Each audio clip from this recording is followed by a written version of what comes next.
D ಬಾಸ್ಗೆ bale ಸಿಗೋದಂತೂ fix ಆಯಿತು ಅಂತ ಅನ್ಕೊಬೋದು. ಯಾಕೆ ಈ ಮಾತು ಹೇಳ್ತಾ ಇದ್ದೀನಿ ಅಂದರೆ, ಸೊ ಸಿ ವಿ ನಾಗೇಶ್ ಅವ್ರು ವಾದ ಮಾಡ್ತಿರೋ ರೀತಿ ಇರ್ಬೋದು, ಅವ್ರು ಕೊಡ್ತಾ ಇರೋ ಪಾಯಿಂಟ್ಸು, ಸೊ ಆ ಚಾರ್ಜ್ ಶೀಟಲ್ಲಿ ಏನಿದೆ ಆ ಚಾರ್ಜ್ ಶೀಟ್ ಓದ್ಕೊಂಡು ಎಲ್ಲೆಲ್ಲಿ ಮಿಸ್ಟೇಕ್ ಆಗಿದೆ, ಡಿ ಬಾಸ್ ಅವ್ರು ಎಲ್ಲೆಲ್ಲಿ ತಪ್ಪು ಮಾಡಿದ್ದಾರೆ ಅಂತ ಇವ್ರು ಚಾರ್ಜ್ ಶೀಟಲ್ಲಿ ಹಾಕಿದ್ದಾರೆ, ಅದೆಲ್ಲ ಯಾವ ರೀತಿ ಸುಳ್ಳು ಚಾರ್ಜ್ ಶೀಟಲ್ಲಿ ಹಾಕಿರೋದೆಲ್ಲ ಸುಳ್ಳು ಅನ್ನೋ ರೀತಿ ಎಲ್ಲ ಅವರು ಪಾಯಿಂಟ್ಸು ಮತ್ತು ಜೊತೆಗೆ ಎಕ್ಸಾಂಪಲ್ ಕೊಡ್ತಾ ಇದ್ದಾರೆ.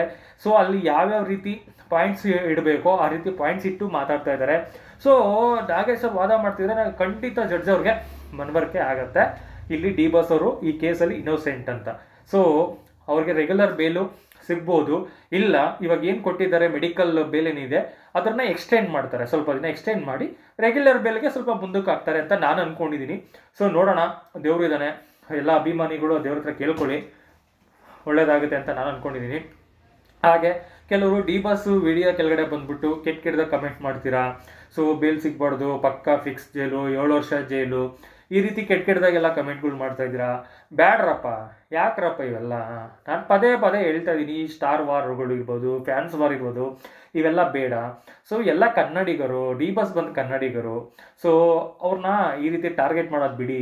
ಎಲ್ಲ ಕನ್ನಡ ಹೀರೋಗಳು ಯಾರ್ಯಾರು ಇದ್ದಾರೆ, ಸ್ಟಾರ್ ಅಂತಲೇ ಅಲ್ಲ, ಇವಾಗ ಹೊಸ್ದಾಗಿ ಬಂದಿರೋ ಹೀರೋಯಿಂದ ಹಿಡಿದು ಸೊ ಯಾರ್ಯಾರು ಸ್ಟಾರ್ ಇದ್ದಾರೆ ಎಲ್ರಿಗೂ ಗೌರವ ಕೊಡಿ, ಎಲ್ರಿಗೂ ಮರ್ಯಾದೆ ಕೊಡಿ. ಎಲ್ಲರೂ ಮೂವಿ ಬಂದಾಗ ಸಪೋರ್ಟ್ ಮಾಡಿ. ಎಲ್ಲ ಕನ್ನಡಿಗರು ಕನ್ನಡ ಸಿನಿಮಾಗೆ ಸಪೋರ್ಟ್ ಮಾಡಿಲ್ಲ ಅಂದರೆ ಇನ್ನು ಯಾರು ಮಾಡ್ತಾರೆ? ಸೊ ನಾವೇ ಜಗಳ ಮಾಡಿಕೊಂಡು ನಾವು ಅವ್ರು ಹೀರೋ ಫ್ಯಾನ್ಸು, ಇವ್ರು ಹೀರೋ ಫ್ಯಾನ್ಸು ಅಂತ ಸ್ಟಾರ್ ವಾರ್ಗಳು ಇರ್ಬೋದು, ಫ್ಯಾನ್ಸ್ ವಾರ್ ಇರ್ಬೋದು, ನೀವು ಮಾತಾಡ್ತೀರಾ ಅಂತ ಇನ್ನು ಬೇರೆ ಹೀರೋಗಳು ಅಭಿಮಾನಿಗಳು ಕೂಡ ಅವರು ಮಾತಾಡ್ತಾರೆ. ಸೊ ಹಾಗೆ ಡಿ ಬಾಸ್ ಅವರ ಅಭಿಮಾನಿಗಳು ಕೂಡ ಬೇಜಾರಾಗೋದಲ್ವಾ? ಸೊ ಬೇಜಾರಾದಾಗ ಏನು ಮಾಡ್ತಾರೆ, ಕೆಲವರು ಸುಮ್ಮನೆ ಸೈಲೆಂಟ್ ಆಗಿರ್ತಾರೆ, ಸ್ವಲ್ಪ ಅಮಾಯಕರು ಬೇಜಾರು ಮಾಡಿಕೊಂಡು ಯಾಕೆ ನಮ್ಮ ಬಾಸ್ನ ಈ ರೀತಿ ಟಾರ್ಗೆಟ್ ಮಾಡಿ ಮಾತಾಡ್ತಾರೆ ಅಂತ ನೊಂದ್ಕೊತಾರೆ. ಇನ್ನು ಕೆಲವರು ಏನು ಮಾಡ್ತಾರೆ, ಸ್ವಲ್ಪ ಕೋಪ ಜಾಸ್ತಿ, ಸೊ ಅವಾಗ ಏನು ಮಾಡ್ತಾರೆ, ಅವರು ರಿಯಾಕ್ಟ್ ಮಾಡಿಬಿಡ್ತಾರೆ.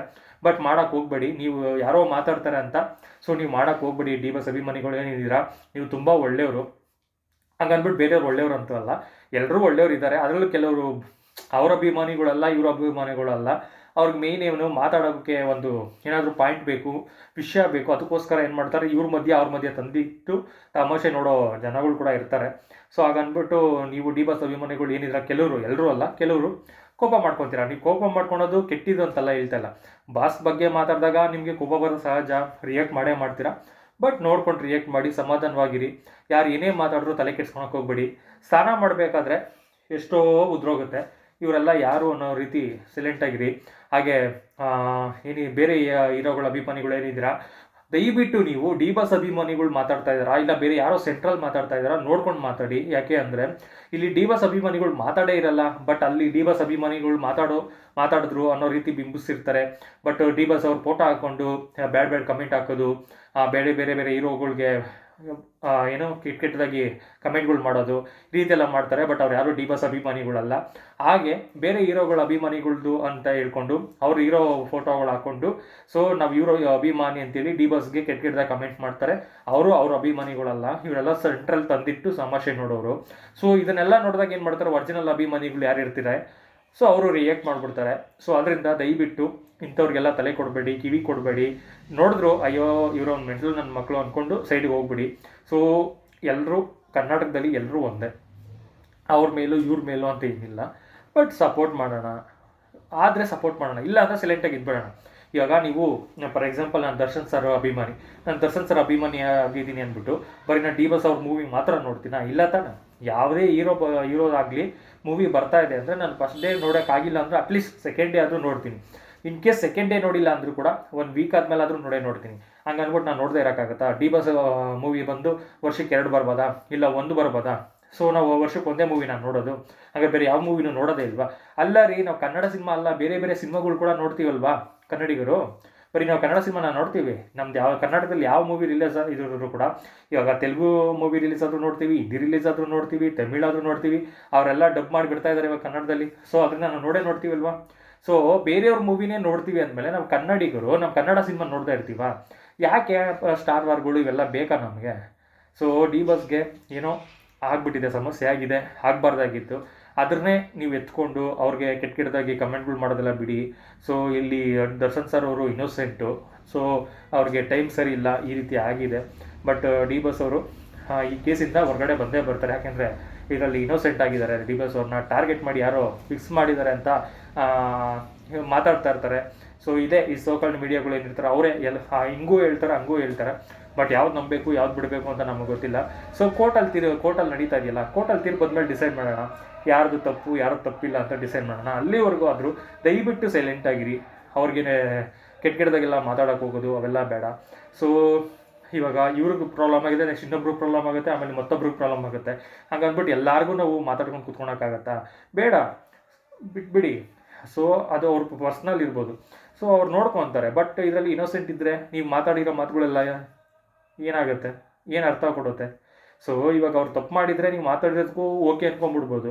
ಬಟ್ ಅವ್ರು ಇನ್ನೋಸೆಂಟ್ ಆಗಿದ್ದು ಕೋರ್ಟಲ್ಲಿ ನಡೀತದೆ, ಅವ್ರು ಇನ್ನೋಸೆಂಟ್ ಆಗಿ ರಿಲೀಸ್ ಆದಾಗ ಅವಾಗ ನೀವು ಮಾತಾಡಿರೋರೆಲ್ಲ ಎಲ್ಲಿಟ್ಕೊತೀರಾ ನಿಮ್ಮ ಮೂತಿನ, ನಿಮ್ಮ ಮುಖಗಳನ್ನ ಹೇಳಿ. ಅದಕ್ಕೆ ಸ್ವಲ್ಪ ತಾಳ್ಮೆ ಇರಲಿ, ತಾಳ್ಮೆಯಿಂದ ಮಾತಾಡಿ. ಸೊ ಯಾರ ಬಗ್ಗೆ ಏನೂ ಗೊತ್ತಿಲ್ಲದೆ ಏನೂ ಮಾತಾಡೋಕೆ ಹೋಗ್ಬಾರ್ದು. ಸೊ ನಿಮ್ಮನ್ನು ತಿಳ್ಕೊಳೋದು ಇಷ್ಟೇ. ಆಮೇಲೆ ಹಾಗೆ ಸಿ ವಿ ನಾಗೇಶ್ ಅವರು, ಸೊ ಈ ಪ್ರತ್ಯಕ್ಷ ಸಾಕ್ಷಿಗಳು ಏನಿದ್ದಾರೆ, ಸೊ ಇವರು ಡಿ ಬಾಸ್ ಅವರು ಹೊಡೆದಿರೋದು ನೋಡಿಲ್ಲ, ಜಸ್ಟ್ ಅವರು ಕಾರ್ ಬಂತು ಹೋಯ್ತು ಅಂತ ಮಾತ್ರ ಹೇಳಿದ್ದಾರೆ. ಯಾವುದೇ CCTVಯಲ್ಲಿ ಡಿ ಬಾಸ್ ಅವರು ಹೊಡಿತಾರೋದಾಗಲಿ ಫೋಟೋಗಳಾಗಲಿ ಎಲ್ಲೂ ಇಲ್ಲ. ಸೊ ಯಾವ ರೀತಿ ಅವರು ಕೊಲೆ ಮಾಡಿದ್ದಾರೆ ಅನ್ನೋದಕ್ಕೆ ಯಾವುದೇ ಎವಿಡೆನ್ಸ್ ಇಲ್ಲ. ಎವಿಡೆನ್ಸ್ ಅಂದರೆ ಇವಾಗ ಡಿ ಬಾಸೇ ಕೊಲೆ ಮಾಡಿದ್ದಾರೆ ಅನ್ನೋದಕ್ಕೆ ಏನು ಎವಿಡೆನ್ಸ್ ಇದೆ ಇಲ್ಲಿ? ಸೊ ಅದೆಲ್ಲ ಕೋರ್ಟಲ್ಲಿ ನಡೆಯುತ್ತೆ, ಅದು ನೋಡ್ಕೊತಾರೆ, ಆಮೇಲೆ ನಾವು ಮಾತಾಡೋಣ.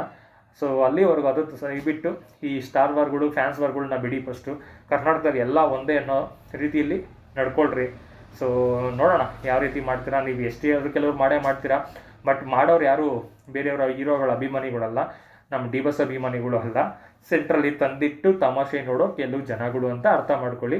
ಯಾಕೆಂದರೆ ನಾನು ಪ್ರತಿ ವಿಡಿಯೋದಲ್ಲಿ ಕೆಲವು ರೀಸೆಂಟ್ ವಿಡಿಯೋಗಳಲ್ಲಿ ಹೇಳ್ತಾ ಇದ್ದೀನಿ, ಬೇಡ ಬೇಡ ಬೇಡ ಸ್ಟಾರ್ ವರ್ಗಳು ಬೇಡ, ಫ್ಯಾನ್ಸ್ ವರ್ಗಳು ಬೇಡ, ಎಲ್ಲ ನಾವೆಲ್ಲ ಒಂದೇ ಅಂತ ಹೇಳ್ತಾ ಇದ್ದೀನಿ. ಆದರೂ ಕೂಡ ಅದರಲ್ಲೂ ಕೂಡ ಬಂದು ಕಮೆಂಟ್ಗಳು ಮಾಡ್ತಾ ಇದ್ದಾರೆ, ಬೇಡ ಕಮೆಂಟು. ಸೊ ನಾನು ಯಾವುದೋ ಡಿಲೀಟ್ ಮಾಡಿಲ್ಲ, ಹಂಗೆ ಇದೆ, ಹೋಗಿ ನೋಡಿ. ಕೆಲವು ಸರಿ ನನಗೂ ಕೋಪ ಬಂದು ನಾನು ರಿಯಾಕ್ಟ್ ಮಾಡಿರ್ತೀನಿ ಅವ್ರಿಗೆ. ಬಟ್ ಏನು ಎಷ್ಟು ಸರಿ ಅಂತ ನಾವು ನೋಡೋಕ್ಕಾಗುತ್ತೆ? ನಾನು ಅನ್ಕೋತೀನಿ ಬೇಕಾ ಇವ್ರಿಗೆಲ್ಲ ರಿಯಾಕ್ಟ್ ಮಾಡೋದು ಅಂತ. ಬಟ್ ಕೋಪ ನಮಗೂ ತಡೆಯೋಕ್ಕಾಗಲ್ಲ. ಅಂಥ ಟೈಮಲ್ಲಿ ನಾನು ಕೂಡ ರಿಯಾಕ್ಟ್ ಮಾಡಿರ್ತೀನಿ. ಅವ್ರು ಯಾವ ಲ್ಯಾಂಗ್ವೇಜ್ ಉಪಯೋಗಿಸಿರ್ತಾರೋ ಅದೇ ರೀತಿಯೇ ನಾನು ಕೂಡ ರಿಪ್ಲೈ ಕೊಡ್ತೀನಿ. ಸೊ ಇನ್ಮೇಲೆ ಕೊಡಬೇಕಾ ಕೊಡಬಾರ್ದು ಅನ್ನೋದು ಕೂಡ ನೀವು ಕಮೆಂಟ್ ಮಾಡಿ ತಿಳಿಸಿ. ನನಗೂ ಬೇಜಾರಾಗ್ಬಿಟ್ಟಿದೆ, ಆ ರೀತಿ ಕೊಡೋಕ್ಕೆ ನನಗೆ ಇಷ್ಟ ಆಗಲ್ಲ. ಯಾಕೆಂದರೆ ಇವ್ರು ಮಾಡೋ ಕೆಲಸಕ್ಕೆ ಅವ್ರ ಮನೆಯವ್ರನ್ನೆಲ್ಲ ನಾವು ರೋಡಿಗೆ ತರಬೇಕಾ ಅಂತ ನನಗೂ ಒಂದೊಂದು ಸಲ ಕ್ವಶನ್ ಮಾರ್ಕ್ ಬರುತ್ತೆ. ಈ ನನ್ನ ಮಕ್ಕಳು ಮಾಡೋದಕ್ಕೆ ಅವ್ರೇನು ಮಾಡಿದ್ದಾರೆ, ಅವ್ರೇನು ತಪ್ಪು ಮಾಡಿದ್ದಾರೆ, ಅವ್ರಿಗೆ ಇವೆಲ್ಲ ಗೊತ್ತಿದೆಯಾ? ಸೊ ಗೊತ್ತಿಲ್ಲದಿರೋರ ಬಗ್ಗೆ ಎಲ್ಲ ನಾವು ಮಾತಾಡಬೇಕಾ ಇವ್ರು ಮಾಡೋ ಕೆಲಸಕ್ಕೆ ಅಂತ ಅನಿಸುತ್ತೆ. ಬಟ್ ಒಂದೊಂದ್ಸಲಿ ಕೋಪದಲ್ಲಿ ನಾವು ಕೂಡ ರಿಯಾಕ್ಟ್ ಮಾಡಿಬಿಡ್ತೀವಿ. ಸೊ ಅದರಿಂದ ಕಮೆಂಟ್ ಮಾಡಿ ತಿಳಿಸಿ, ಇಂಥವ್ರಿಗೆ ನಾವು ರಿಪ್ಲೈ ಕೊಡಬೇಕಾ ರಿಪ್ಲೈ ಕೊಡಬಾರ್ದ? ಸೊ ಈ ನಮ್ಮ ಕರ್ನಾಟಕದಲ್ಲಿರೋ ಎಲ್ಲ ಹೀರೋಗಳ ಅಭಿಮಾನಿಗಳು ಕಮೆಂಟ್ ಮಾಡಿ ತಿಳಿಸಿ. ಸೊ ಯಾಕೆ ಅಂದರೆ ನಾವೆಲ್ಲ ಒಗ್ಗಟ್ಟಾಗಿರೋಣ. ಯಾಕೆ ಬೇಕು ಇವೆಲ್ಲ? ಇರೋದು 3 ದಿನ, ಯಾರು ಯಾವಾಗಿರ್ತಾರೋ ಯಾವಾಗ ಹೋಗ್ತಾರೋ ಗೊತ್ತಿಲ್ಲ. ಬೇಕಾ ಇವೆಲ್ಲ ನಮಗೆ? ಆರಾಮಾಗಿರೋಣ, ಇದ್ದಷ್ಟು ದಿನ ಆರಾಮಾಗಿರೋಣ, ಎಲ್ಲರನ್ನೂ ಗೌರವಿಸೋಣ, ಎಲ್ಲರಿಗೂ ಸಪೋರ್ಟ್ ಮಾಡೋಣ. ಕನ್ನಡ ಸಿನಿಮಾಗೆ ಒಳ್ಳೇದಾಗಲಿ ಅಂತ ಕೇಳ್ಕೊಳ್ಳೋಣ. Thank you. ಯಾರು ಮೊದಲೇ ಬಾರಿಗೆ ನಮ್ಮ ಚಾನಲ್ ನೋಡ್ತಿದ್ದೀರಾ ಸಬ್ಸ್ಕ್ರೈಬ್ ಮಾಡ್ಕೊಳ್ಳಿ, ಹಾಗೆ ಪಕ್ಕದಲ್ಲಿರೋ ಬೆಲ್ ಐಕನ್ನ ಕ್ಲಿಕ್ ಮಾಡ್ಕೊಳ್ಳಿ. ಪ್ರತಿ ವಿಡಿಯೋನೂ ಪೂರ್ತಿಯಾಗಿ ನೋಡಿ, ಇಷ್ಟ ಆದರೆ ಶೇರ್ ಮಾಡಿ, ಹಾಗೆ ನಿಮ್ಮ ಒಪಿನಿಯನ್ ಮಾತ್ರ ಕಮೆಂಟ್ ಮುಖಾಂತರ ತಿಳಿಸಿ. ಥ್ಯಾಂಕ್ ಯು, ಧನ್ಯವಾದಗಳು. ಜೈ ಕರ್ನಾಟಕ.